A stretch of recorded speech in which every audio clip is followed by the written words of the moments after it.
ஆண்டவர் இயேசுவின் நாமத்தினால் அன்புடன் உங்களை வாழ்த்துகிறேன். இன்றைய நாளின் தியான தலைப்பு மோசேயின் அர்ப்பணிப்பு. விடுதலை பயணம் 3ஆம் அதிகாரம் 1-12 வரையான வசனங்கள். ஓரேப் என்ற கடவுளின் மலையில் மோசேயுடன் எரிகின்ற முச்செடியில் இருந்து பேசினார். அணுகி வராதே, நீ நிற்கும் இடம் புனிதமான இடம், உன் மிதியடிகளை அகற்றிவிடு என்றார். வசனம் 7.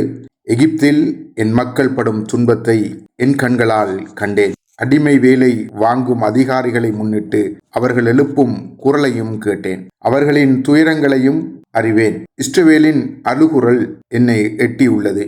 எகிப்தியர் இழைக்கும் கொடுமையை கண்டுள்ளேன். கொடுமையின், வேதனையின், அநீதியின் நிலையை கடவுள் காண்கிறார். அழுகுரலை கடவுள் கேட்கிறார். தாங்க முடியாத அவல நிலையையும் அதனால் எழும்பும் அழுகுரலையும் கடவுள் காண்கிறார் என்பதை சுட்டிக்காட்டி, கொடுமையின் பிடியிலிருந்து அவர்களை விடுவிக்கவும் மீட்பளிக்கவும் நான் இறங்கி வந்துள்ளேன் என்கின்றார். நீ இப்போதே போ, என் மக்களை விடுவிக்க நான் உன்னை பார்வோனிடம் அனுப்புகிறேன் என்கிறார். மோசேக்கு பலவிதமான கேள்வி. நான் எப்படி பார்வோனிடத்தில் செல்வது? எப்படி பார்வோன் முன் நான் நிற்க முடியும் என்கின்ற ஒரு அச்சம் மோசேயை குடிகொள்ளுகின்றது. கடவுள் சொல்லுகிறார், நான் உன்னுடன் இருப்பேன். கடவுளுடைய அழைப்பை கேட்பதற்கு தன்னை தூய்மைப்படுத்த வேண்டி இருப்பதை கடவுள் சுட்டி காட்டுகிறதை காண்கிறோம்.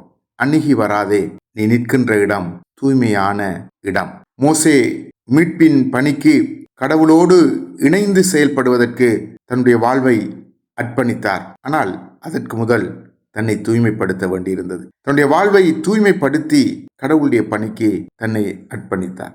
அழுகுரலை கேட்கும் கடவுள், கண்ணீரை காண்கின்ற கடவுள் இன்றும் நம்மத்தியில் இருக்கிறார். பலருடைய அழுகுரலை, கண்ணீரை அவர் காண்கிறார். இந்த மீட்பின் பணிக்கு கடவுள் என்று எம்மை அழைக்கிறார். நாம் நம்மை அர்ப்பணிப்பதற்கு ஆயத்தமாய் இருக்கிறோமா? சிந்திப்போமா?